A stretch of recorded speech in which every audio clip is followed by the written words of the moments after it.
नमस्कार। Prime times टेलिभिजनको नियमित दैनिक प्रस्तुति निषेधाज्ञा कहिलेसम्ममा यहाँहरूलाई स्वागत छ। म जनकराज पण्डित। दर्शकहरू पक्कै पनि हाम्रो शीर्षकबाट यहाँहरूलाई स्पष्ट हुनुपर्छ। अहिले देशका 74 जिल्लामा निषेधाज्ञा लागू गरिएको छ। यो निषेधाज्ञा लागू गरिएपछि धेरै नै हदसम्म कोभिड रोकथाम र नियन्त्रणका लागि यसले काम गरेको हामी स्पष्ट रूपमा देख्न सक्छौँ। जसरी केही साता अघि एउटा विकराल अवस्था र विकराल रूप नेपालमा जुन कोभिडको थियो त्यसमा केही भन्न कमी आएको हामीले भन्न सरकारले प्रस्तुत गरेका तथ्याङ्कहरूबाट पनि प्रमाणित भइरहेको छ, देखिरहेको छ। र त्यसै गरी अक्सिजन लगायतका जुन भन्न हाहाकारका विषयहरू थिए ती पनि बिस्तारै समाधान हुँदै गइरहेका छन्। अब कोभिड र नन कोभिडका बिरामीलाई सँगै राखेर उपचार गराउनु अर्को चुनौती बनेको छ अस्पतालहरू। र कोभिडसँग लड्नका लागि हामीले कस्तो तयारी गर्नुपर्छ यसपछि, किनकि नयाँ नयाँ भेरिएन्टहरू पनि दैनिक रूपमा भन्न नयाँ नयाँ भेरिएन्टहरू विश्वका विभिन्न मुलुकहरूमा कोभिडका विभिन्न भेरिएन्टहरू देखा परि नै रहेका छन्। ती भेरिएन्टहरू नेपाल नआउलान् पनि भन्न सक्ने अवस्था छैन।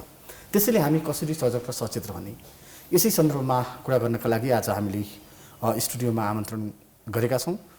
डाक्टर नवीन मिश्र हुनुहुन्छ हामीसँग, जो काठमाडौँ मेडिकल कलेज शिक्षण अस्पतालका कोभिड डेडिकेट पर्सन तथा फोक्सो रोग विशेषज्ञ समेत हुनुहुन्छ। डाक्टर साहब, यहाँलाई स्वागत छ। धन्यवाद। गुड मर्निङ, नमस्ते सबैजनालाई। यो मैले प्रारम्भमै पनि अलिकति पृष्ठभूमिमा पनि बताएँ, यो सङ्क्रमण दर र मृत्युदर त घट्यो डाक्टर साहब, तथापि अस्पतालमा अझै पनि कोभिड बिरामीको भिड कायमै छ। के कोभिड अलिकति नियन्त्रणमा आएको हो भन्न सक्छौँ हामी? अब यस्तो छ, अहिले तत्कालै हामी लास्ट 1 मन्थदेखि लकडाउनमै छौँ। लकडाउन भएको कारणले चाहिँ अब व्यक्तिहरूको मुभमेन्ट चाहिँ कम भएको छ एक ठाउँबाट अरू ठाउँ, र इन्फेक्टेड पर्सन पनि कोही हुनुहुन्छ भने उहाँ आफ्नै घरमा आफूसँगै रोग राख्नु भएको छ, कन्टेन भएको हो। त्यसले गर्दाखेरि अहिले हस्पिटलमा जुन लास्ट विकमा हेरिराख्नु भएको छ त्यो अलिकति कम भएको हो पहिलाभन्दा, तर यो लकडाउन इफेक्ट मात्रै हो। अहिले पनि हामीले टेस्ट गरेको मध्ये जति टेस्ट गरिरहेको छौँ 20 to 40% पोजिटिभ आएको अवस्था छ। Means this is something that concerns us, होइन। यसले हामीलाई अझ पनि हामी सेफ साइडमा छौँ भनेर भन्दैनौँ। हामी अझ पनि अब लकडाउन खुकुलो गर्ने बित्तिकै समस्या आउला, केस बढ्ला, किनभने हाम्रो विगत हेर्छौँ भने जुन फर्स्ट स्ट्रेनको कुरा गर्छौँ हामी, त्यो स्ट्रेनपछि एक हिसाबले हामी कन्ट्रोलमै बसेका थियौँ नि त, मोटामोटी केस न्यून भइसकेको थियो, टेस्ट पनि न्यून गरिरहेको थियौँ। तर सत्तापक्ष प्लस विपक्ष दुइटैले आमसभाहरू जनतालाई आमन्त्रण गरेर केसहरू त बढायो नि त। त्यसमा दोषी त गभर्मेन्ट पनि रहेछ नि त। त्यस्तो फेरि यदि भयो भने यो समस्या चाहिँ आउँछ, यो समस्या आउँछ अनि त्यसले गाह्रो बनाउँछ। अहिले तत्काल नम्बरमा केस कम देखिए तापनि वास्तविकतामा केस चाहिँ कम भएको म बुझ्दिनँ। भनेपछि अवस्था जे होस् हामी अझै यो कोरोनासँग लडिरहेका छौँ भनेर हामीले एकदम हामी कोरोनासँग एकदम सिरियसली नै लडिरहेको छौँ र लड्नुपर्ने छ। यसलाई अहिले हामीले लुज भएर हेर्नु हुँदैन। डाक्टर साहब, हामीसँग कोही दर्शक जोडिसक्नु भएको छ। हेलो हजुर, यहाँलाई स्वागत छ प्राइम टेलिभिजनमा। हस्, धन्यवाद। कहाँबाट को बोल्दै हुनुहुन्छ? म यहाँ चितवनबाट रवि भद्र शर्मा खनाल बोलेको। खनाल सर, यहाँको जिज्ञासा डाक्टर साहबलाई राख्नुहोस् है। डाक्टर साहब नमस्कार। नमस्ते हजुर। अनि डाक्टर साहब, यो रोग चाहिँ साह्रै करार महामारी आइरहेको छ, होइन। यो आँखामा पनि एट्याक गरिरहेको भनेको छ। यो आँखामा एट्याक गरेको चाहिँ के कोरोना भएका पेसेन्टहरूलाई हो या अरूलाई पनि खतरा हो? एउटा कुरा। अर्को कुरा, मैले चाहिँ फागुनको 27 गते चाहिँ त्यो भ्याक्सिन लगाएको हो, होइन। अब त्यो दोस्रो भ्याक्सिन लगाउन हामीले पाइँदैन कि के होला, कसो होला, अथवा अर्को कम्पनीको भ्याक्सिनहरू चाइनाबाट आउँदैछ भनेको भ्याक्सिन हामीलाई सुटेबल हुने हो कि होइन, के होला? यो चाहिँ बिना भ्याक्सिनमै गइन्छ जस्तो लाग्ने सक्छ, के होला? विशेष सल्लाह पाइन्छ कि भनेर। हस् हस्, धन्यवाद। सरको पहिलो प्रश्न एकचोटि फेरि भनिदिनुहोस् त। पहिलो प्रश्न डाक्टर साहब, उहाँसँग हाम्रो सम्बन्ध विच्छेद भइसकेको छ, म जानकारी गराउँ। उहाँले भन्नुभएको जुन यो आँखामा एक खालको ढुसीको समस्या आइरहेछ, यो चाहिँ कोभिडका भइसकेका बिरामीलाई आउने हो कि या कोभिड कालमै आउने हो भन्ने उहाँको पहिलो जिज्ञासा थियो। अब दुईटा छ, जुन यो कालो भुसी फङ्गल इन्फेक्सन म्युकोरमाइकोसिसको चर्चा छ, हल्ला छ, त्यो हल्ला पछाडि हामी नलगाउँ। धेरै केसहरू अहिले रिपोर्टेड भएका छैनन्, तर रिस्क फ्याक्टरहरू धेरै छन् होइन। अब यो खासै पहिला पनि हुन्थ्यो, इम्युनो कम्प्रोमाइज हस्टहरू वा डायबिटिज भएका व्यक्तिहरूमा हुने रोग हो, त्यो पहिला पनि भएको होइन। त्यसलाई चाहिँ यो चाहिँ कोभिड एरामा अहिले किन हाइलाइटमा आयो भन्दाखेरि अब हामीले स्टेरोइड दिएको हुन्छौँ, सुगर अलिकति बढ्या हुन्छ, डायबिटिज कन्ट्रोल छैन वा मल्टिपल कोमोर्बिडिटिजहरू अरू रोगहरू छन् भने त्यस्ता बिरामीमा चान्सेस हामी नर्मल व्यक्ति जसलाई कुनै रोग छैन त्यो व्यक्तिको तुलनामा चान्सेस चाहिँ बढ्छ। तर अब स्टेरोइड मात्रैले गर्यो भन्ने पनि मिल्दैन, किनभने दीर्घरोगीहरूलाई जस्तै बाथको रोगहरूलाई हामी धेरै स्टेरोइड पहिलादेखि दिएका थियौँ, त्यसले फरक पर्दैन। तर विभिन्न फ्याक्टरहरू जस्तै विभिन्न रोगहरू, डायबिटिज लगायतका अरू किडनी सम्बन्धित समस्याहरू, त्यसपछि सुगर कन्ट्रोल नहुनु, मल्टिपल फ्याक्टर जब एकसँगै आउँछ भने त्यो सम्भावना चाहिँ ड्युरिङ पनि र पोस्ट पनि हुनसक्छ। अब अर्को प्रश्न जहाँसम्म थियो भ्याक्सिन सम्बन्धी, अहिले भर्खरै नेपाल सरकारले 11-23 भन्दा पहिलाका समूहमा जसले भ्याक्सिन कोभिसिल्डको लाउनु भएको थियो उहाँहरूलाई दिनुभएको छ। 12 गतेदेखि 15 गतेसम्म उहाँहरूले पाउनुभयो। 23 गतेभन्दा पहिला अर्थात् 22 गतेसम्म, फाल्गुन 22 गतेसम्म। अब 27 गतेकोलाई नयाँ भ्याक्सिन आयो भने दिनु कुरो छ, कहिलेसम्म दिनुहुन्छ यो सरकारकैबाट सुन्दा सजिलो होला, हामीलाई थाहा हुँदैन। तर 22 गतेसम्म भनौँ न 23 भन्दा पहिलासम्मलाई अस्ति दिएको हौँ। यदि त्यसमा कोही छुट्नु भएको छ भने फेरि पनि स्वास्थ्य तथा जनसङ्ख्या मन्त्रालयले दिनुपर्ने हो। र सँगसँगै तपाईँको क्वेसन थियो पहिला डोज कोभिसिल्ड लिएको, अब मैले भेरोसिल्ड लिन पाउने कि नपाउने। अब यसमा WHO ले के भन्छ भन्दाखेरि अध्ययनहरू भएको छैन, त्यो लिँदाखेरि कति इफेक्टिभ हुने नहुने त्यो आफ्नो ठाउँमा छैन। तर अब कोभिसिल्ड अर्को डोज नआउँदाखेरि चाहिँ त्यत्तिकै बस्ने त त्यो पनि हुँदैन।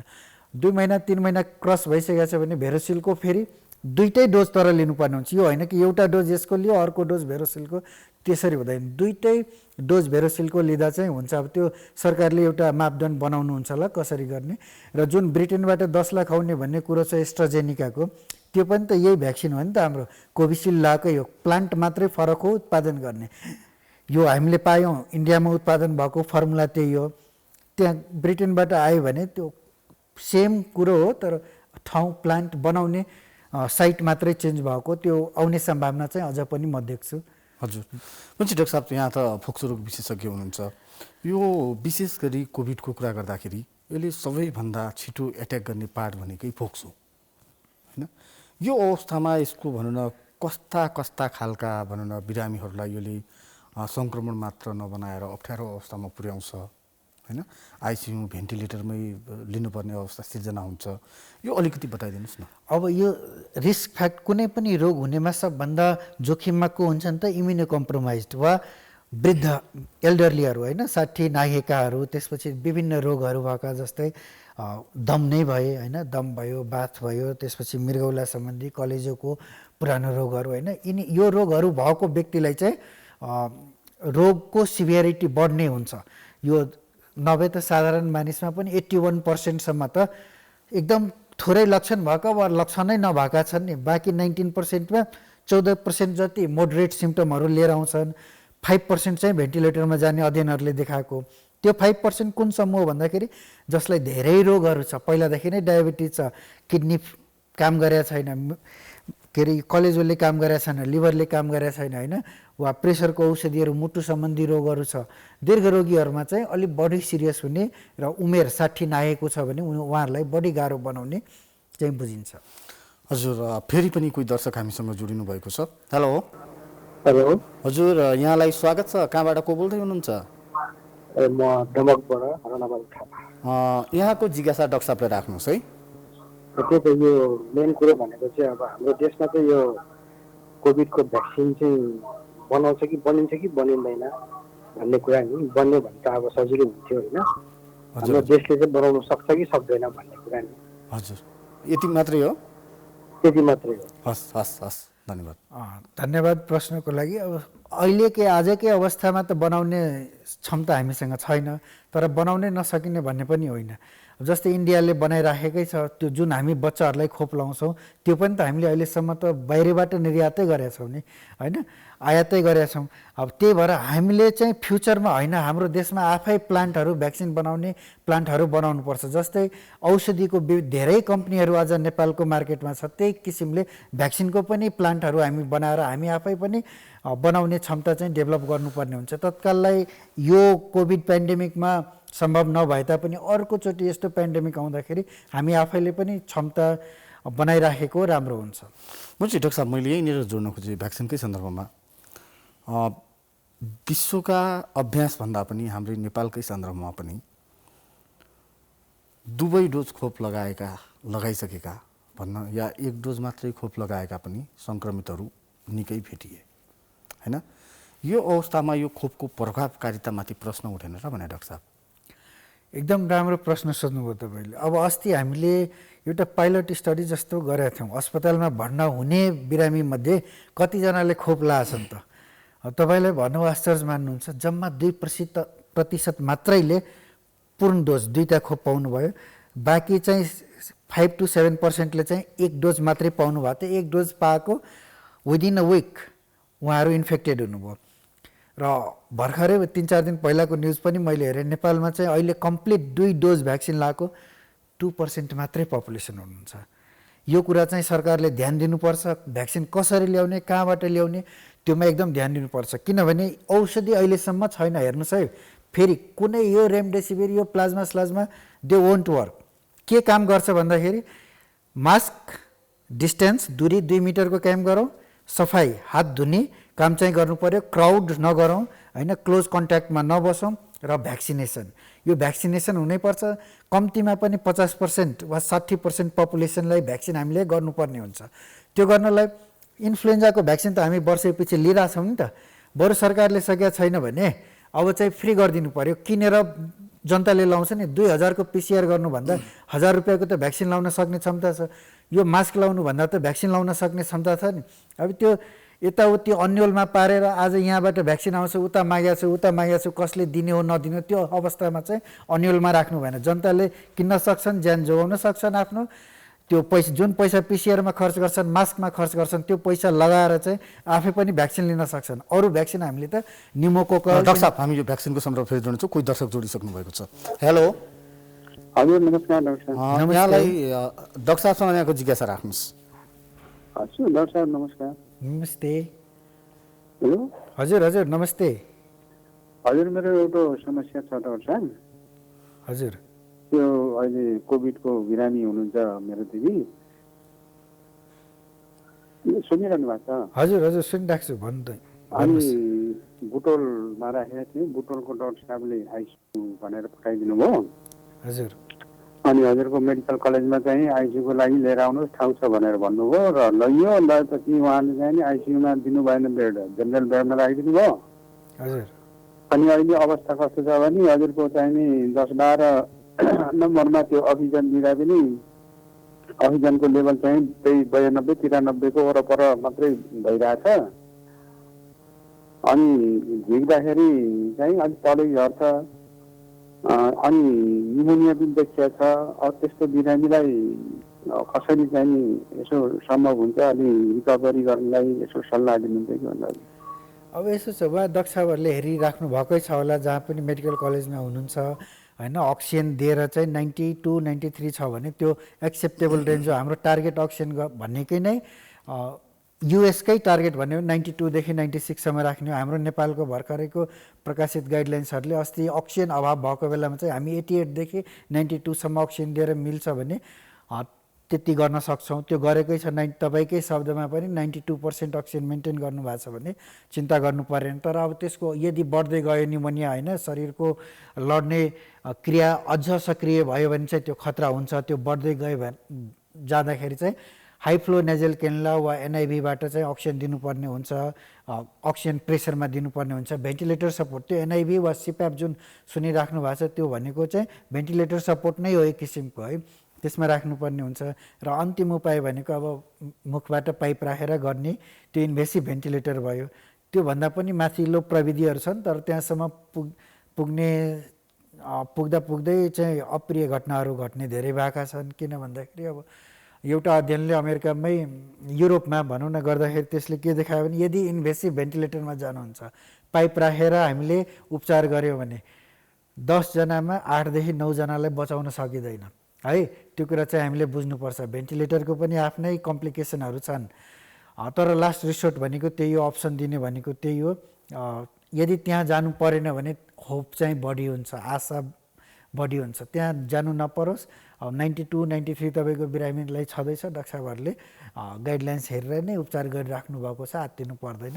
डाक्टर साहब यही यसैमा मैले जिज्ञासा जोड्न खोजेँ, जसै कोभिड भयो, अस्पताल पनि गयो, निको पनि भयो, नेगेटिभ आयो रिपोर्ट, उहाँ घर फर्किनुभयो। घरमा आएको 1-2 दिनमा फेरि उहाँलाई सास फेर्न गाह्रो भयो, अस्पताल जानुभयो, विडम्बना गएको 1-2 दिनमै उहाँको मृत्यु भयो। धेरै केस यस्ता आएका छन्, यो कारण के होला डाक्टर साहब? अब हेर्नुहोस्, कोभिडलाई हामी एउटा त साइटोकाइन स्टर्म र एउटा थ्रोम्बोटिक फेनोमेना अर्थात् रगत जम्ने एउटा समस्या त्यहाँ छ। एउटा चाहिँ हाम्रो शरीरको आफ्नै रिस्पोन्स जुन छ नि भाइरसलाई मार्ने, त्यही रिस्पोन्सले गर्दा हामीलाई हानि पुर्याउँछ। यो दुइटै अब यदि डिस्चार्ज भइसकेको बिरामी छ भने उहाँलाई थ्रोम्बोसिस फेरि हुनसक्ने, अर्थात् रगत जमेर कहीँ हृदयघात मस्तिष्कघात भएर चाहिँ समस्या हुने आफ्नो ठाउँमा छ। अर्को कुरा के छ भने जुन बिरामीलाई सिभियर कोभिड निमोनिया थियो उहाँहरूको चाहिँ फोक्सो जाली जस्तै भइसकेको हुन्छ। अब कति इन्भल्भ भएको छ त्यसमा भर पर्ने हो। त्यो जाली चाहिँ 2 देखि 3 महिना लाग्छ हट्नमा। 21% चाहिँ त्यो जाली भइसकेको अध्ययनहरूले देखाएको छ। त्यो जाली हट्न अर्को 2 देखि 3 महिना लाग्छ र केहीमा त पर्मानेन्ट नै रहन सक्ने भन्ने पनि अनुमान छ।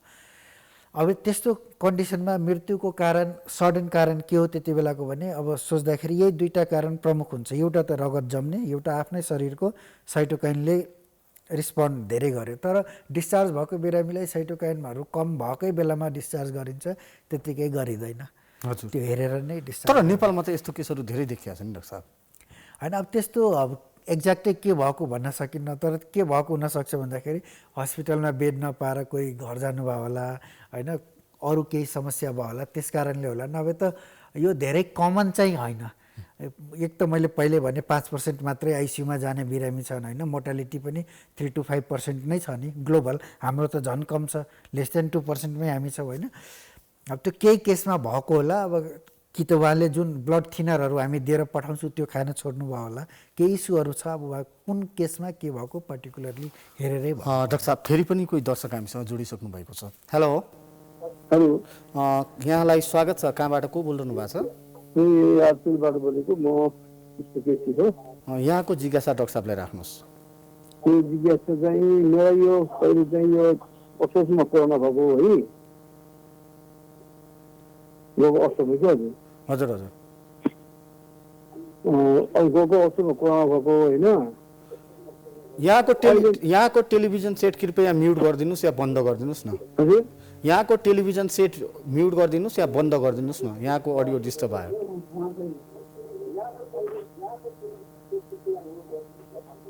बन्द गर्दा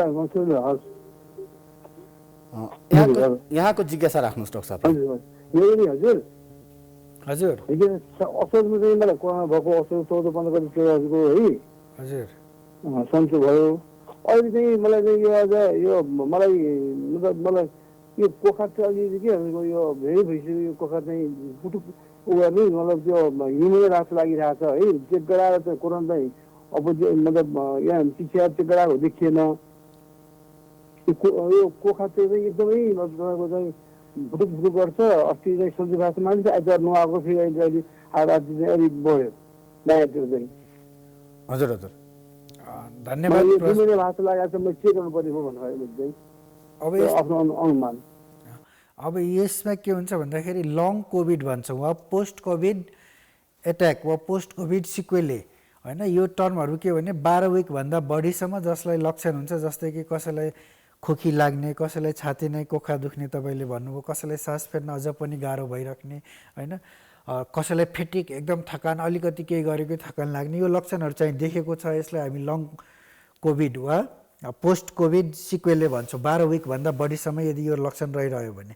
अब यो चाहिँ बिस्तारै जुन तपाईँको फोक्सोमा सुरुमा सङ्क्रमण भएको थियो, कोरोनाले निमोनिया बनाएर फोक्सोको पार्टमा असर पारेको थियो, त्यसले गर्दा नै होला लामो सास लिँदाखेरि त्यो अलिकति चसक्क दुख्ने भनेको। अब त्यसलाई के गर्न सकिन्छ, तपाईँ रेगुलर एक्सर्साइज चाहिँ गरिराख्नुहोस्, त्यो निको हुन्छ, त्यसले आत्तिनु पर्दैन। त्यो सँगसँगै यदि ज्वरोहरू छैन, सास फेर्न गाह्रो भएको छैन भने राम्रो कुरो, त्यो बिस्तारै चाहिँ रिकभर हुन्छ। डाक्टर साहब, यो जुन भन्न कोभिडका बिरामीहरूलाई यहाँले भन्नुभयो कुनै औषधि छैन, ज्वरो आएमा सिटामोल निश्चित औषधि बाहेक, तथापि जुन यो बिरामीहरू डिस्चार्ज हुँदाखेरि विभिन्न अस्पतालहरूले जसरी एक भारी नै औषधि vitamin A B C D के अनेक गरेर यो पैसा असुल्ने जुन बाटो गरेका छन् नि, यसलाई चाहिँ के हो डाक्टर साहब? यो के हो? यो खान जरुरी छ या छैन? अब त्यसलाई त्यसरी पनि नलिउँ। जुन तपाईँले अहिले भिटामिन सी जिङ्कहरू कुरा गर्नुभयो, यस उनीहरू चाहिँ दे आर नट इफेक्टिभ छैन, अध्ययनहरूले पनि देखाएको छ कुनै रोल छैन। तर हाम्रो नेपाली समुदाय हेर्नुहुन्छ भने सबै तपाईँ हामी जस्तै खाना पाएको, राम्ररी सबै ब्यालेन्स डायट न्युट्रिसन पुगेको व्यक्ति छैनन्। उहाँहरूको इम्युनिटी पनि बनाइराख्ने र शरीरसँग लड्ने क्षमतालाई फर्दर इन्हान्स गर्नको लागि चाहिँ त्यो कुराहरू दिनु परेको छ। नभए सबैलाई दिनुपर्छ भन्ने भन्दैनौँ। र हस्पिटलले दिए भन्दा पनि कुनै बिरामी आज रुगाखोकी लागेको छ भने उहाँ आफै चाहिँ घरमा Cetamol, zinc, vitamin C, vitamin D लिएरै आउनुहुन्छ क्लिनिकमा, होइन? अब त्यो लिएर आइसकेको बिरामी मैले यतिलाई खाँदैछु, ल कन्टिन्यू गर्नुहोस् भन्ने मात्रै हो। तर अध्ययनले चाहिँ देखाएको तिनीहरूले हेल्प गर्छ भन्ने छैन, कोभिड स्पेसलीलाई हो। न्युट्रिसनको जहाँसम्म कन्सर्न छ, उहाँहरूको इम्युनिटी राम्रो भएन, खानामा पुगेन, त्यसको लागि यस उहाँहरूलाई चाहियो, त्यति मात्रै हो। डाक्टर साहब, दर्शकहरू, हामी कार्यक्रममा लिन गइरहेका छौँ छोटो विश्रामपछि हामी फेरि उपस्थित हुनेछौँ।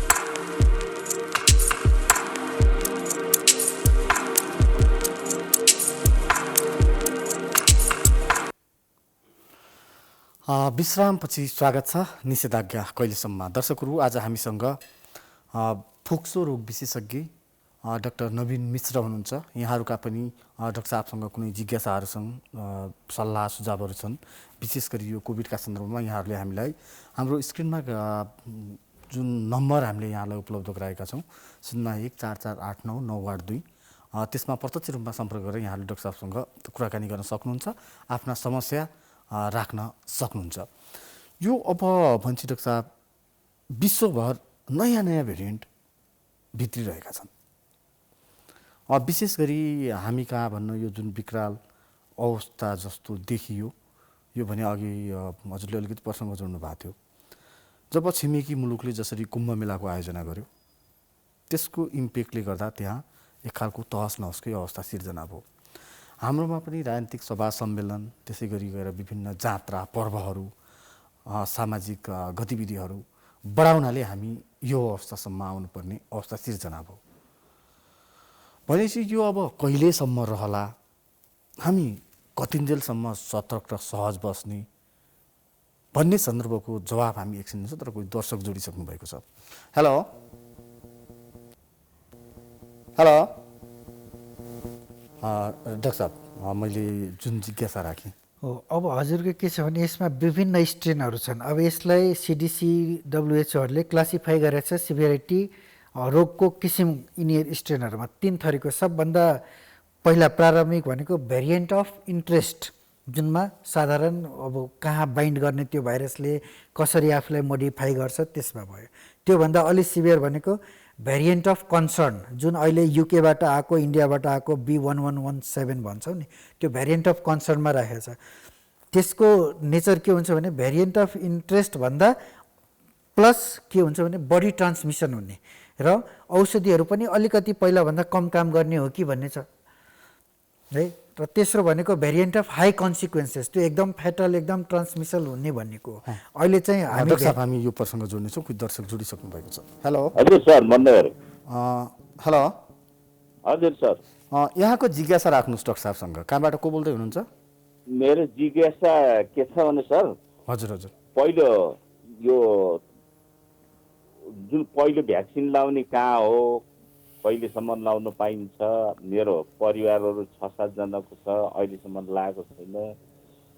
यसलाई प्रश्नसँग बुझाइदिनुहुन्छ कि भन्ने। अर्को, म 60 वर्ष भएँ, मसँग कोही पनि नजिक हुँदैन, मैले भ्याक्सिन लाउन पर्छ कि अथवा मलाई त्यो कोभिडको खतरा छ कि छैन? हजुरलाई नमस्ते। सबभन्दा पहिला त तपाईँको पहिलो प्रश्नको जवाफ के छ भने नेपाल सरकारले विभिन्न चरणमा भ्याक्सिन दिएकै छ होइन। अब तपाईँहरू छुट्नुभयो भने फेरि पनि नयाँ भ्याक्सिन दिने कुरा हुँदैछ, सायद छिट्टै सुरु गर्नुहुन्छ होला। त्यो नेपाल सरकारको सूचना हेर्नुपर्ने हुन्छ। अर्को, तपाईँले 60 वर्ष हुनुभयो, मैले भ्याक्सिन लाउनु पर्छ कि पर्दैन भन्दाखेरि हरेक व्यक्तिले भ्याक्सिन लाउनुपर्छ। अहिले भ्याक्सिन आएको 18 वर्षभन्दा माथि सबैले लाउनु पर्यो। झन् तपाईँ एल्डरली भएको कारणले, 60 नाग्नु भएको कारणले तपाईँ हाई रिस्क ग्रुपमा हुनुहुन्छ, तपाईँले त झन् पहिले भ्याक्सिन लाउनु पर्ने हो। तपाईँका लागि लक्षित ग्रुप पनि पहिल्यै तोकिएको थियो, स्वास्थ्यकर्मी पछाडि चाहिँ एल्डरलीहरूलाई दिने भनेर। अब के कति कारणले लाउनु भएन, त्यो गयो। अब आउँदाखेरि चाहिँ पक्कै पनि भ्याक्सिन लिनुहोस्।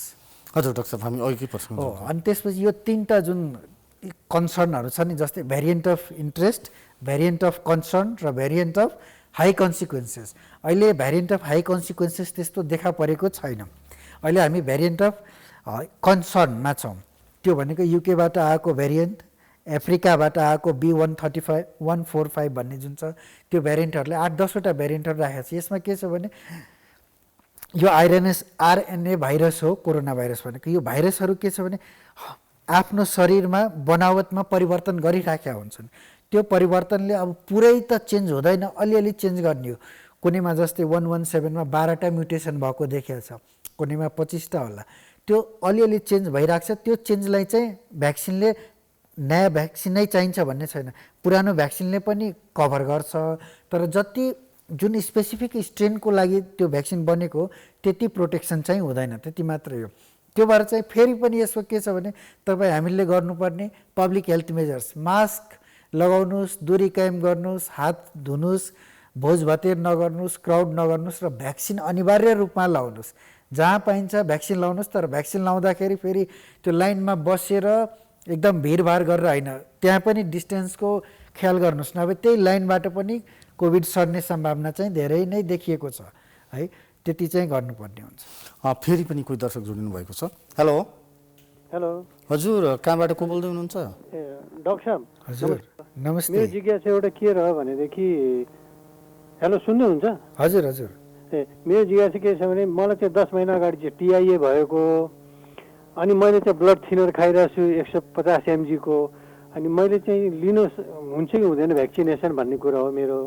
त्यस तपाईँले भ्याक्सिनेसन लिनुहुन्छ। अनि कुरो के मलाई के भयो भने मैले चाहिँ जुन जहाँ ट्रिटमेन्ट गएको थिएँ वहाँको डक्टरले चाहिँ मलाई के भन्नुभयो भने तपाईँले लिन सक्नुहुन्छ, तर भ्याक्सिनेसन सेन्टरमा गएपछि उहाँ डक्टरलाई सोद्धाखेरि 150 mg को लिनु हुँदो रहेछ, 75 को लिनुभएको भएदेखि त हामीले ओके भन्थ्यो होला, 150 लाई नलिदिनुहोस् भनेर भन्नुभयो उहाँले। म चाहिँ त्यही दुविधामा परेँ क्या। होइन, यसो छ, अब वारफरिनहरू लिएको बिरामीमा चाहिँ ब्लिडिङ हुने, हेमाटोमा हुने चान्सेस बढ्छ। तपाईँ इकोस्प्रिन लिइराख्नु भएको छ, अब त्यसमा 150मै लिन मिल्छ, नमिल्ने होइन। अब त्यत्तिकै फेरि तपाईँले शङ्का हुन्छ भने अलि ब्लड टेस्टहरू गरेर चाहिँ लिँदा हुन्छ। अब नेक्स्टचोटि आउँदाखेरि चाहिँ लिनुहोस्। पछि यो छ नि डाक्टर साहब, हुन त स्वास्थ्य मन्त्रालयले पनि 2 साता अघि त हाम्रोमा तेस्रो भेरिएन्ट भित्रिसकेको भनेर जुन खालको विज्ञप्ति सार्वजनिक गरेको थियो, त्यो अवस्था एकातिर छ। यो जसै गरी हिजो अस्ति मात्रै नयाँ भेरिएन्ट फेरि देखा परेको छ, जुन हावाबाट सर्छ भन्ने खालका कुराहरू आइरहेछन्, जसले गर्दा आम सर्वसाधारणदेखि सबैजना त्रसित भएको अवस्था छ। यो अवस्थामा यहाँले के सुझाव दिनुहुन्छ? अब हेर्नुहोस्, जुन भर्खरै तपाईँले त्यो भियतनामबाट आएको नयाँ स्ट्रेन एरोसेलबाट हावाबाटै सर्ने भन्दै हुनुहुन्छ। अब यही पुरानो स्ट्रेन पनि हावाबाट नसर्ने भन्ने कन्ट्रोभर्सी स्टिल डिबेट गइराखेकै छ। हावाबाट पनि सर्ने, किनभने एरोसेलमा पनि सर्ने, प्रिडोमिनेन्टली यो ड्रपलेट मात्रै भए तापनि एरोसेलबाट सर्ने सम्भावना पनि देखेकोले कन्ट्रोभर्सी छ। अब त्यसमा फेरि पनि गर्ने के त भन्दाखेरि प्रिकसनरी लिनुपर्छ। अब अहिले सबभन्दा पहिला के गर्छ भने भियतनाम नै सिल गर्नु पर्यो, त्यहाँबाट आवत जावत रोक्नु पर्यो होइन। त्यस पछाडि मात्रै हाम्रोमा आउने हो, भियतनामबाट यहाँ आउनलाई त अब अर्को माध्यमबाट आउनु पर्यो, त्यो सबै फ्लाइटहरू रोक्नुपर्ने हुन्छ। डाक्टर साहब फेरि पनि कोही दर्शक जोडिनु भएको छ। हेलो हेलो सर नमस्कार। हजुर, नमस्ते। यहाँको जिज्ञासा राख्नुहोस् है डाक्टर साहबसँग। हजुर सर नमस्कार। नमस्ते नमस्ते। मेरो कोरोना भएको 1 महिना भयो, नेगेटिभ रिपोर्ट आयो, लक्षणहरू देखिरहन्छन्, टाउको दुख्ने, अलिअलि हिउँ गर्ने। यो जब नेगेटिभ आइसकेपछि कोरोना गइसक्यो भने के कारणले यस्तो हुन्छ सर? हो, अब त्यो कोरोनाको इन्फेक्सन सङ्क्रमण भएको बेलामा तपाईँले जुन फोक्सोमा ड्यामेज भएको थियो होला वा शरीरको अन्य अङ्गहरूमा जुन प्रभाव परेको थियो होला त्यसको असर मात्र यो बिस्तारै निको भएर जान्छ, आत्तिनु पर्दैन यसमा। यो हामी पोस्ट कोभिड सिक्वेलले भन्छौँ वा लङ कोभिड भन्न त अलि 12 हप्ता पुग्नुपर्छ, तपाईँको बल्ल 4 हप्ता भएको छ होइन। यो कोभिडकै सिक्वेलले हो। एक्टिभ इन्फेक्सन नभए तापनि तपाईँले अरूलाई नसार्ने भए तापनि जुन रोग लागेको छ, जसले हानि गरेछ, त्यो हानिको असर चाहिँ केही दिनसम्म रहन्छ। डाक्टर साहब, यो अर्को मेरो जिज्ञासा, यो कोभिड सर्ने नसर्ने पनि निकै भनौँ न विचारणीय विषय बनेको छ। यो खासमा यसको सर्ने चाहिँ के हो, कति दिनसम्म यो सर्छ, कति मात्रा भयो भने सर्छ? कतिपय कुराहरूमा पिसिआर चेक गर्यो, पोजिटिभ देखिन्छ, मेरो यति बाई यति छ, 38, 40, 32, 30, 15, 20 यति छ, यो सर्दैन भन्ने हुन्छ एक थरी। अर्को थरी चिकित्सकहरूले फेरि 10 दिन अनिवार्य रूपमा तपाईँहरू होम क्वारेन्टाइनमा बस्नु होला, या भन्न कोभिड भइसकेपछि गाह्रो छ भने हस्पिटलमा बस्नु होला, कसैको सम्पर्कमा नरहनु होला भनिरहनु भएको सन्दर्भमा हामी विशेष गरी ग्रामीण र सहरी क्षेत्रको कुरा गर्ने हो भने सहरमा सबैका त आफ्ना घर छैनन्। यस्ता समूह छन् जो दिनभरि काम गरेर बिहान बेलुकाको छाक टार्नुपर्ने अवस्था छ, एउटै कोठामा 5-7 जना बसिरहेको अवस्था छ।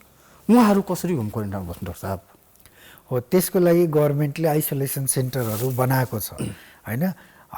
त्यतातिर जानु पर्यो र जहाँसम्म यो तपाईँकै कुरामा म स्पष्टता के गर्न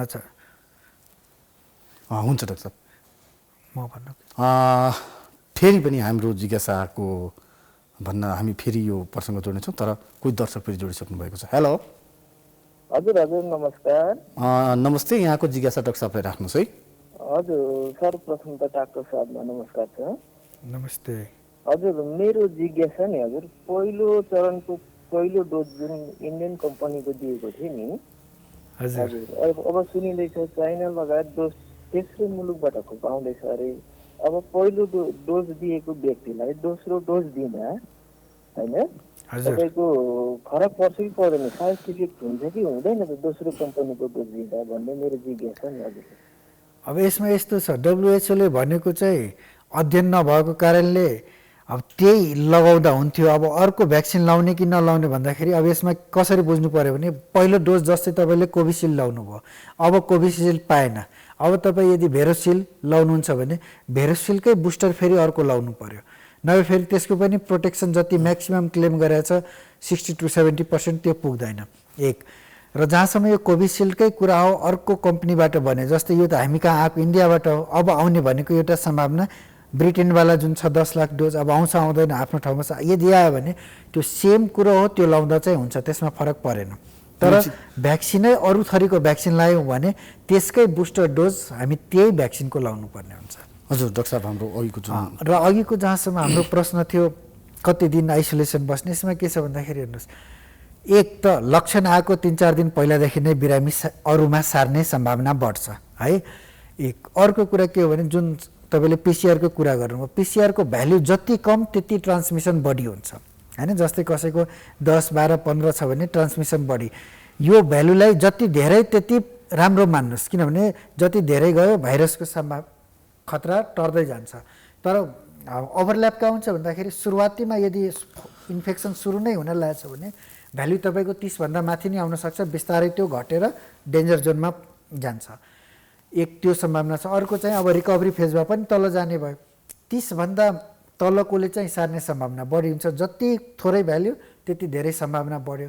अब कसैलाई लक्षणहरू छ, पोजिटिभ आउनु भएको छ भने उहाँहरूले 10 दिनसम्म आफूलाई सेल्फ आइसोलेट गर्नु पर्यो। आइसोलेट गर्ने ठाउँ छैन भने अब सरकारले तोकिदिएको केन्द्रहरूमा वा नगरपालिकाहरूले पनि अहिले एकदमै राम्रो म्यानेज गरिराख्नु भएको छ होइन। आफ्नो आइसोलेसन सेन्टरहरू म हेर्छु उतातिर तपाईँको के अरे मूलपानीतिर नगरपालिका अस्पतालहरूले उहाँहरूले आफै चाहिँ आइसोलेसन सेन्टर आफ्नो विभिन्न त्यस्तो वडाहरूले नगरपालिकाहरूले वडाहरूले गरेका बनाइरहेका छन्। छन्। त्यता गएर बस्दा पनि भयो र 10 दिन पछाडि पिसिआर गर्ने कि नगर्ने भन्दाखेरि अब 10 दिन पछाडि चाहिँ त्यो भ्यालु बढिसकेको हुन्छ, ट्रान्समिसनको सम्भावना एकदम न्यून भएको कारणले रिपिट पिसिआर चाहिँ गर्नु पर्दैन। र एउटा अध्ययनले पनि New England of journal of मेडिसिनमा प्रकाशितले के देखायो भने 10 दिन पछाडि चाहिँ भ्यालु कम भइसकेको कारणले नगरे हुन्छ। अहिलेको रिकमेन्डेसन पनि गभर्मेन्ट अफ नेपाल WHO को पनि रिकमेन्डेसन त्यही हो, 10 दिनसम्म हामी छुट्टै बसौँ, त्यस पछाडि चाहिँ बिस्तारै आउनुहोस्। तर कतिपयको चाहिँ छ नि डाक्टर साहब, यो पिसिआर टेस्ट गरेको लामै समय भइसक्दा पनि जतिपटक चेक जाँच गरायो नि पोजिटिभै देखिरहन्छ नि त, यो किन? यो 3 महिनासम्म पनि पोजिटिभ देखिएको डाटा हामीसँग छ 91 डेजसम्म, तर त्यो इन्फेक्टिभिटी चाहिँ घटिसकेको हुन्छ, उसले अरूमा सार्ने सम्भावना चाहिँ न्यून भइसकेको हुन्छ। भाइरस क्लियरेन्स भनेको अब के हुन्छ भन्दाखेरि तपाईँको बडीको इम्युन कसरी रिस्पोन्ड गर्यो त्यसमाथि भर पर्ने हो। त्यो भएर प्रोसेस स्लो मात्रै भएको, त्यो चाहिँ सङ्क्रमण एकदम मिनिमल नै हुन्छ त्यस्ता व्यक्तिहरू। हजुर डाक्टर साहब, यहाँ त भन्न फ्रन्ट लाइनमा खटेर आफै दैनिक रूपमा बिरामीहरूको हेरचाह स्वास्थ्य उपचारमा खटिरहनु भएको छ। अन्त्यमा हाम्रा आम दर्शकहरूलाई यहाँले एउटा जानकारी गराइदिनुहोस्, कोभिड निको भएर घर फर्किसकेपछि या कोभिडलाई जितिसकेपछि उहाँहरूले के कस्ता व्यवहारहरू गर्दा उहाँहरूलाई भन्नु उहाँहरूबाट अरूलाई त्यो सर्ने सम्भावना त रहँदैन भनेर हामीले स्पष्ट रूपमा भनिसक्यौँ। उहाँहरूको स्वास्थ्यलाई त्यसले फाइदा पुगोस्, उहाँहरूको स्वास्थ्य भन्न पुरानै अवस्थामा फर्कियोस्, त्यो गर्नका लागि उहाँहरूले के गर्ने, कसरी सावधानी अपनाउने, के कस्ता औषधिहरू सेवन गर्ने, परिवारसँग कसरी घुलमिल हुने, यो बताइदिनुहोस् न। एकदम राम्रो प्रश्न गर्नु। अब सबभन्दा पहिला त हस्पिटलबाट यदि कोही डिस्चार्ज हुनुभएको छ वा आइसोलेसन सेन्टरबाट घर जानुभएको छ भने 10 दिन नागिसकेको बुझ्नु पर्यो। हस्पिटलबाट डिस्चार्ज हुनुभएको छ भने त्यहाँ यदि आवश्यकता छ भने केही औषधि पक्कै पनि प्रिस्क्राइब गरेकै हुन्छन्, त्यो औषधिहरू खानु पर्यो।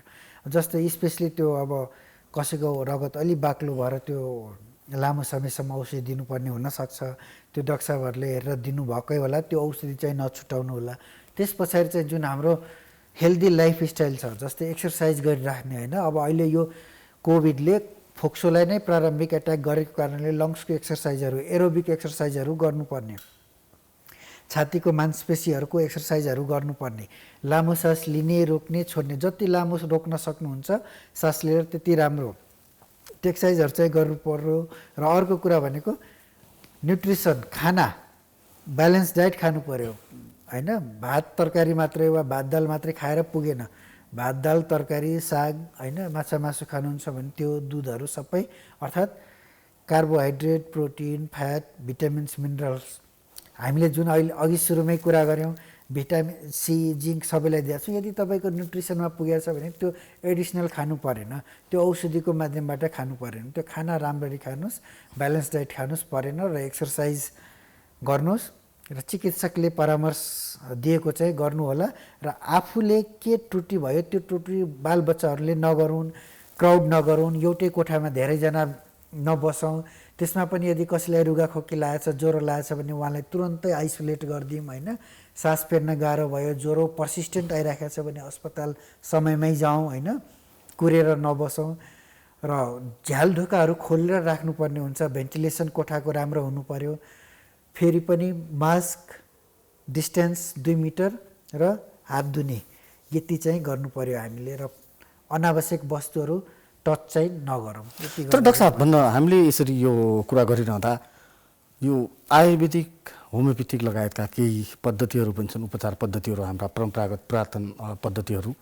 ती पद्धतिहरूमा जसै हाम्रो भन्न स्वयं हाम्रा प्रधानमन्त्रीले नै केही अगाडि भन्नुभएको थियो, गुर्जो, बेसार पानी लगायतका यी जो कुराहरू आएको छन् नि, यसको यथार्थ र सत्यता के हो? मेडिकल साइन्सले के भन्छ? मेडिकल साइन्सले हामीले के भन्छौँ भने अध्ययन भएर प्रमाणित भएको कुरा हामी एडभोकेसी गर्ने हो होइन। अब त्यतातिरको अध्ययन हामीलाई थाहा छैन र गरेको पनि प्रमाणित छैन, तर हाम्रो विश्वास, श्रद्धा यदि त्यो मान्यताप्रति छ, त्यसले पहिलादेखि नै गरिरहेको छ भने त्यो गर्नमा केही नराम्रो मनतातो पानीले खराबी गर्ने भन्ने त छैन, त्यो राम्रै गर्छ। त्यसले क्लियरेन्स पनि, जस्तै घाँटीमा तपाईँको कोभिडको भाइरस बस्ने होइन, नाकमा बस्ने, त्यसलाई चाहिँ अध्ययनले के पनि देखायो भने साधारण बेटाडिनले हामीले सफा गऱ्यो भने क्लियर हुन्छ त्यो। होइन त्यो भाइरस त्यहाँबाट क्लियर हुन्छ भन्दाखेरि यी उपायहरू गर्न सकिन्छ सिकारले गर्दा गर्दा हुन्छ। तर यो चाहिँ प्रुभेन इफिकेसी यो गर्नुहोस् र तपाईँ मास्क नलाउनुहोस् कोरोना बिरामीसँग बस्नुहोस् भन्ने गर्नु भएन, त्यसरी चाहिँ यसलाई नलिउँ। हवस् त डाक्टर साहब, आइदिनु भयो, आफ्नो अमूल्य समय विचार र हाम्रा आम दर्शकहरूका जिज्ञासाहरूको समाधान गर्नु। यहाँलाई धेरै धेरै धन्यवाद।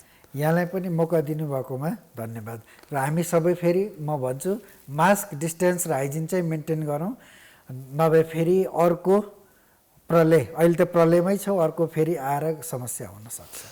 हवस् त, आजलाई निषेधाज्ञा कहिलेसम्म यति नै। हामी यहाँहरूमा फेरि पनि उपस्थित हुने रहेछौँ। तबसम्मका लागि म सहित सम्पूर्ण युनिटलाई बिदा दिनुहोस्। नमस्कार।